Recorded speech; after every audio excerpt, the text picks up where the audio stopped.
양심에 끄리낌이 없기를 힘쓰다라는 제목으로 말씀을 드리겠습니다. 사람이 어떤 절박한 상황에 놓여 극심한 논쟁이나 다툼이 있을 때 늘상 약자는 자기 주장을 옹호하는 최후의 보루로서 하나님과 사람 앞에서 자기 양심을 두고 맹세한다는 그러한 말을 하곤 합니다. 이는 어떤 면에서 자기 자신으로서는 최선을 다했음에도 도저히 이길 수 없는 다툼이나 싸움으로 자기의 한계성을 표현하는 말로서 막다른 장벽 앞에 놓여 있음을 나타내주는 그러한 말이기도 합니다.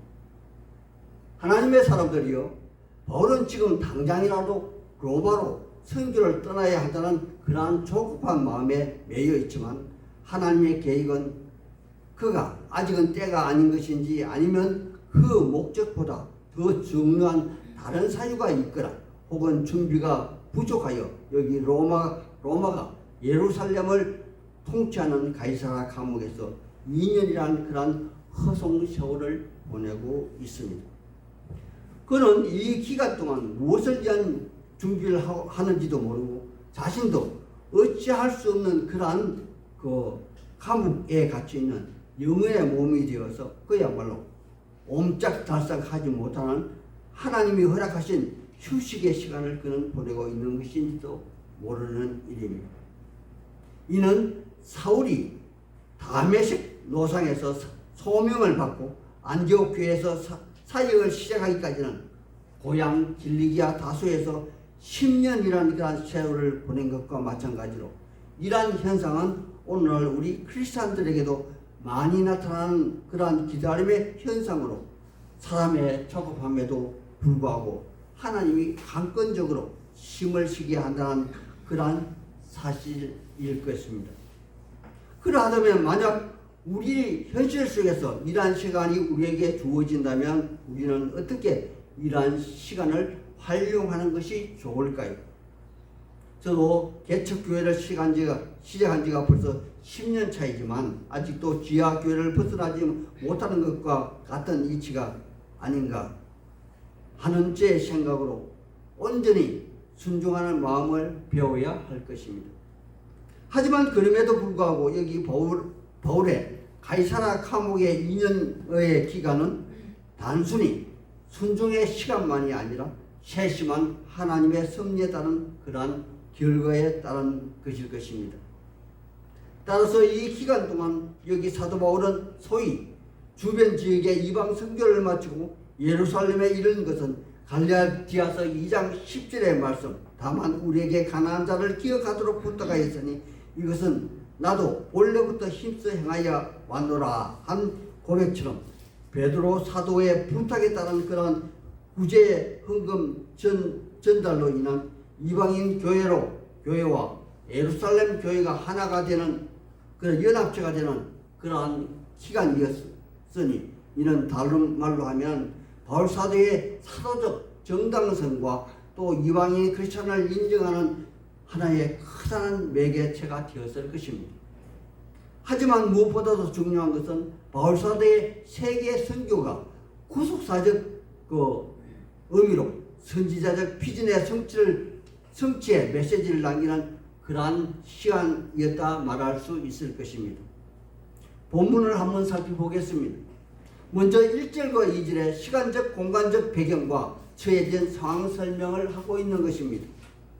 바울 사도가 지중해 항구 도시 가이사랴에 도착하고 또 하나님의 성전 모독죄를 씌워서 사탄의 앞잡이가 되어 바울 사도를 죽이고자 하는 당시 성전의 수장이었던 대제사장 아나니아가 예루살렘으로부터 약 100km 떨어진 가이사랴에 도착한 지가 벌써 5일이 지났습니다. 하나님의 사람들이요, 이 5일이라는 기간은 이제는 감정으로 여론몰이로 사도 바울을 죽일 수 없게 되자 대제사장 아나니아가 이곳 가이사랴까지 달려와서 당대의 최고의 변론가 드들로라는 사람을 포섭하고 또 그를 이곳 가이사랴 법정까지 모셔오는 기간이 바로 탓세라는 시간이 아닌가 저는 생각했습니다. 아마 이 드들로는 당대의 최고의 변사일이었으므로 그를 납세우고 당대의 최고의 그를 모시기까지 당대의 최고의 금전적 대우로 아니면 대제사장의 권위와 압력으로 그가 법정에 세워졌을 것입니다. 그는 최고의 전문가답게 요즘 우리 세대의 정치 변절가처럼 벨리스 총독을 혹하게 하여 넘어가게 할 만한 그러한 3단 논법으로 거대한 프레임을 써서 공격하는 그러한 모습을 보이고 있는 것입니다. 그는 먼저 재판장인 벨렉스 총독을 3단 논법으로 치켜 세우는 데부터 시작을 합니다. 첫 번째를 보겠습니다. 3절 상반절에 벨리스 총독의 부임으로 이스라엘 나라 전체가 태평성대를 이루었다 말합니다. 하나님의 사람들이요, 정복국가 로마 입장에서 피정복국인 이스라엘의 정치적 안정이 최대의 목표일 것입니다. 그런데 제가 앞서 벨리스 총독을 소개한 것처럼 역사가 요세푸스의 책에 의하면 그는 노예 출신으로서 이스라엘 치안을 맡은 총독으로 부임하기까지 많은 이 옳지 못한 그러한 방법을 동원한 사람이었습니다. 그는 조금 전에 말씀드린 것처럼 노예가 총독이 되기까지 많은 부당한 압력과 그러한 일들로 인한 입지전적인 그러한 인물로서 그의 또한 총독의 자리도 대단히 폭력적이고 잔인한 방법을 동원하여 공포적인 시한을 한 인물이기도 하다는 것입니다.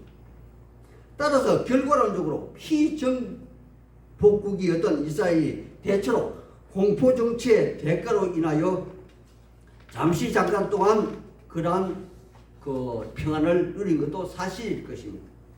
두 번째로 3절 하반부에 이 민족이 당신의 선결으로 말미암아 여러 가지로 개선되었다, 제도가 개선되었다 말합니다. 아마도 이 말은 소위 칭찬의 말이 아니라 입에 침을 마르지 않는 최고의 아부의 말일 것입니다. 그는 실제로 선한 정치를 한 적이 없다고 역사가들은 입을 모읍니다. 그리고 세 번째로 4절에 당신의 간용으로 너그럽게 자신의 변론을 들어달라고 소위 아첨의 말을 하고 있는 것이죠. 그리고 이어서 앞서 자기의 3단 논법을 증명이라도 하듯이 그대로 세 가지로 요약해서 바울 사도를 고발하는 모습을 보이고 있습니다. 첫 번째 5절에 이제는 전염병 같은 자라 천하에 흩어진 유대인을 모두 소욕게 하는 그러한 자라 고발하고 있습니다. 하나님의 사람들이요, 작금의 이스라엘은 로마의 통제를 받는 피정복민으로서 흩어진 유대인들을 포함하여 모두가 소유게 된다는 것은 마치 폭동이 일어나는 전조의 현상으로 극도로 피하고 싶은 총독의 마음이었을 것입니다. 바로 더들로 변산한 이것을 이슈로 내세우고 강조하고 있는 것입니다. 두 번째 5절 하반부에 보면 그는 나사렛 이단의 우두머리라 합니다. 하나님의 사람들이요, 우리의 예수님이 골고다 언덕에 십자가에서 못 박힐 때 이미 당시 본디오 빌라도 총독은 참도 제대로 이루지 못하면서 모든 촉각을 총동원하여 경계태세를 하였을 것이고, 또 3일 만에 부활 사건 이후에도 자꾸 큰 소동들이 있었습니다. 그리고 공식적으로는 베드로 사도가 한번 설교한 이후에 3,000명이 모이고 또 한 번 설교한 함에 있어서 5,000명이 모이는 그러한 사건으로 치안을 맡은 총독 입장에서는 크게 근심거리고 걱정거리였을 것입니다. 따라서 여기 변사 더들로는 벨리스 총독의 이러한 걱정거리를 사도 바울을 죽임으로 원천 봉쇄하자는 그러한 주문하는 그런 목적을 가지고 그를 신흥 종교의 우두머리라 그렇게 주장하고 있는 것입니다. 그리고 마지막으로 세 번째 6절에 성전을 더럽게 하려 함으로 우리가 잡았다 그렇게 주장하는 모습입니다. 하나님의 사람들이요, 당시 이스라엘 나라는 종교가 정치를 앞서는 그러한 사이에서 성전 모독죄는 앞서 사도행전 21장 19절 이하의 말씀처럼 커다란 소요가 일어나며 군중들이 흥분하여 살인이 일어나는 그러한 사태를 말하는 것으로서 치안을 맡은 책임자로서는 할 수만 있다면 그러한 사태를 피하고 싶은 그러한 상황이 아닙니까? 바로 그러한 의미에서 드들로 변산한 피지배국 이스라엘 백성들의 그 종교인 성전 모독죄를 덜미고 있는 것입니다. 따라서 바로 드들로 변산한 이러한 정치적 프레임을 씌워서 바울 사도를 전염병 같은 자라 죽여야만 한다고 그렇게 주장하고 있는 것입니다. 하나님의 사람들이요, 그러하다면 우리 한번 여기 드들로라는 한 인물이 등장하는 것을 보았는데, 여기서 드들로라는 인물을 통하여 우리 자신을 한번 반추해 보면 어떨까 생각해 봅니다. 아마 제가 이미 말씀을 드린 대로 그는 당시 최대의 변론가였다는 것입니다. 따라서 그는 그만큼 많은 그 지식을 가졌고 또 세상의 학문과 지혜를 가진 당대의 지성으로서 그는 가족, 즉 어머니나 아버지, 형제, 자매의 자랑이요 또 가문의 영광이요 그를 배출한 학파의 영웅이고 또 전설이었을 것입니다. 하지만 우리 크리스찬의 입장에서 바라본다면 차라리 무식한 것이 더 좋았을 것이며 대제사장의 눈에 안 띄는 그런 사람이면 더 좋았지 않겠습니까?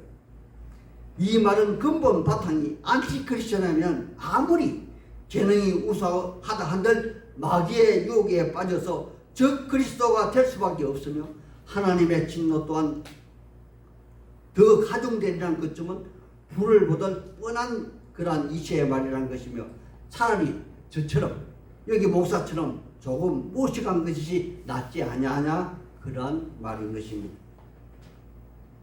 오늘 또한 오늘날 우리 가정들도 마찬가지일 것입니다. 핵가족 시대에 크게 똑똑하고 잘난 아들은 나라의 큰 일꾼으로 뽑혀가고 잘난 며느리 차지가 되겠지만 구분나무가 선산을 지킨다고 다소 못나고 모자란 자식은 부모 곁에서 부모님 뜻을 같이 하며 같이 살아간다 하지 않습니까? 그러므로 조금 못나고 모자라지만 신앙 잘 지키는 자식이 최고라는 그러한 변명 아닌 변명을 제가 하고 있는 것입니다. 다음은 이러한 변사의 모함에 따른 바울 사도의 변호의 말을 하고 있는 것을 봅니다. 하나님의 사람들이요, 여기 벨릭스는 현재의 아내는 유대인입니다. 그의 이름은 드로실라라고 뒤에 기록이 되어 있습니다. 그러하다면 여기 유대교와 신흥 예수교의 차이를 그녀는 이미 알고 있었을 것이므로 당연히 벨릭스 또한 여기 사도 바울에 관하여 어느 정도 지식을 가지고 있었다는 것이 분명한 사실입니다. 그러므로 그 당시 당대 최고의 학파 가말리엘 문화신이었던 기억을 더듬어서 드들로 변사의 세 가지 주장을 조목조목 반박하면서 변명하는 그런 말을 하고 있습니다. 하나하나 따져보겠습니다. 첫째, 천하의 소요를 일으킨다는 그러한 주장에 따른 변증의 말씀으로 11절에 그는 당시 소아시아와 유럽을 떠돌다 예루살렘에 도착한 지가 겨우 12일밖에 되지 않았으므로 당시 소동을 일으킬 만한 그러한 시간적 여건이 허락하지 아니하였으며 또 그들 대제사장들을 포함한 장로들도 자기가 어떠한 모임을 가진 것을 보지 못하였다 주장하며 만약 이러한 사실이 있다면 그 정자를 한번 대보라고 반문하고 있습니다. 두 번째, 이단이라는 우두머리의 주장에 대하여 그는 14절에 이렇게 이야기하고 있습니다. 조상 하나님을 섬기며 율법과 선지자의 글에 기록된 말씀을 다 믿으며 그들이 기다리는 바 하나님께 향하는 소망을 나도 가졌으니 곧 의인과 악인의 부활이 있으리라 함이라. 아멘. 그리고 자신의 의기를 덧붙여 16절에 이러한 소망으로 말미암아 나도 하나님의 사람에 대하여 항상 양심에 꺼리낌이 없기를 힘써왔다. 그렇게 주장합니다. 하나님의 사람들이요, 어떻게 이단이 이와 같은 주장을 하며 또 어떻게 이단이 믿는 모세오경의 말씀과 선지자의 성경과 토라의 말씀을 토시 하나 안 틀리고 그대로 믿는다고, 양심적으로 믿는다, 그렇게 말할 수 있는 것일까요? 적어도 이단이라면 그들 자신을 위한 새로운 문구를 첨가하여 그들의 유익을 구해야 하지 않겠습니까? 어디 바울사도가 자기의 유익을 구한 대목이 하나도 있냐는 말입니다. 세 번째, 하나님과 성전을 모독했다는 주장에 대한 반박입니다.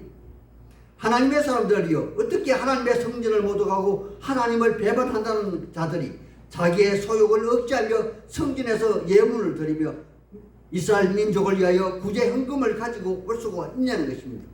바로 이 말씀이 17절과 18절 아래 고스란히 자세히 적혀 있습니다. 하나님의 사람들이여, 우리의 예수님도 산상수훈인 말씀인 마태복음 6장 21절에 이런 말씀을 하셨습니다. 내 보물이 있는 곳에 네 마음도 있다. 아마 전설에 따르면 꽤 많은 물질을 가지고 사도 바울은 이방교회에서 예루살렘 교회에 전달되었다 합니다. 그것도 한 번도 아니고 두 번, 세 번 그렇게 했다는 것이죠. 이러한 바울 사도의 변증은 바로 드들로 변사의 세 가지 주장을 그대로 반문한 그러한 내용입니다. 하지만 바울 사도의 변증을 자세히 살펴본다면 여기에 바울 사도는 한 발 더 나아갑니다. 한 가지 덧붙여서 자기의 주장을 펼치고 있다는 것이겠죠. 바로 그것이 무엇이냐면 죽은 자의 부활에 관한 문제입니다. 그런데 왜 바울 사도는 드들로 변사가 주장하지도 않는 바로 부활 문제를 이웃에서 덧붙여서 언급을 하고 있는 것일까요? 바로 그것은 부활 사건이 기독교의 근간을 이룬 그러한 사실이기도 하겠지만 여기서는 대제사장 아나니아 때문일 것입니다. 그는 대제사장으로 사두개파에 속한 사람입니다.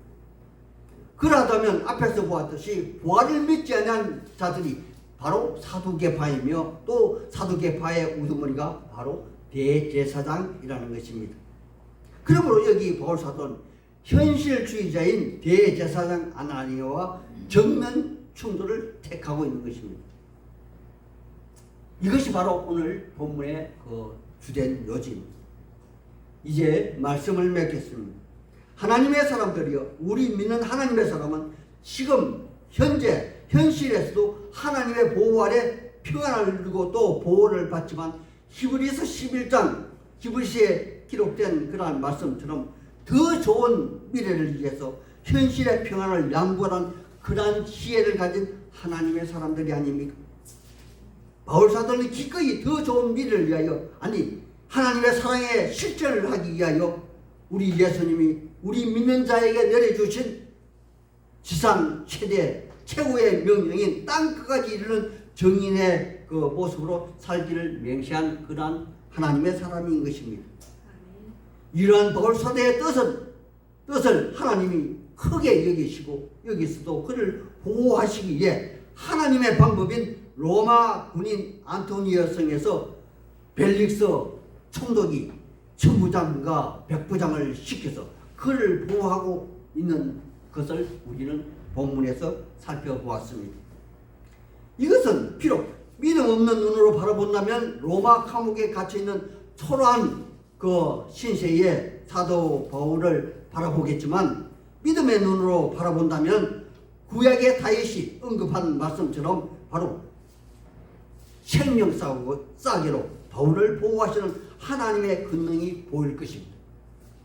바로 이것을 믿음의 눈으로 바라보면 바울은 지금 이곳에서도 하나님 앞에서 사람 앞에서 양심에 끊임없이 나아가는 모습을 그를 우리는 지금 본문을 통하여 알 수가 있다는 것입니다. 그러므로 오늘 이 말씀을 읽은 우리 모두는 바로 올바른 선택을 하여야 할 것입니다. 세상 권력 앞에 설 것인가? 아니면 돈과 명 앞에 설 것인가?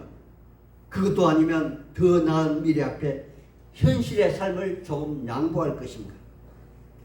여러분의 현명한 판단과 선택을 기대하며 우리 주 예수님 이름 받들어 소망하고 축복하는 바입니다. 아멘.